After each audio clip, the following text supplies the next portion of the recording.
আজ 15ই আগস্ট 1975 সালের আজকের এই দিনে বঙ্গবন্ধুকে এবং তার পরিবারকে যে নৃশংস হত্যা করেছে এই পাকিস্তানি প্রেতাত্মারা, রাজাকারেরা, এটা বাংলাদেশের জন্য একটা কলঙ্কের অধ্যায়।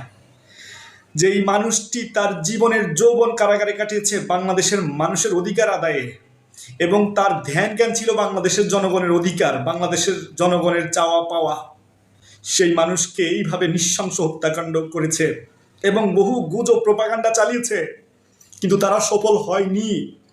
সত্য তার সমহিমায় বারবার ফিরে আসে, বারবার বঙ্গবন্ধুর বিরুদ্ধে ষড়যন্ত্র করেছে, মিথ্যে অভিযোগ তার দিকে দিয়েছে। কিন্তু আজকে স্বাধীনতার 55 বছর পরেও আমরা তার জন্য জীবন দিতে প্রস্তুত।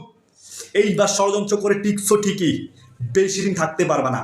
এই খুনি ইউনুস এবং তার যারা যারা দোসর এবং মেটিকুলাস ডিজাইনের সাথে যারা যারা জড়িত, আজকে এই 15ই আগস্টে শপথ করছি ইনশাল্লাহ খুব শীঘ্রই এই মেটিকুলাস ডিজাইনের সাথে যারা যারা জড়িত জুলাই ষড়যন্ত্রের সাথে প্রত্যেকের বিচার বাংলার জমিনে হবে ইনশাল্লাহ।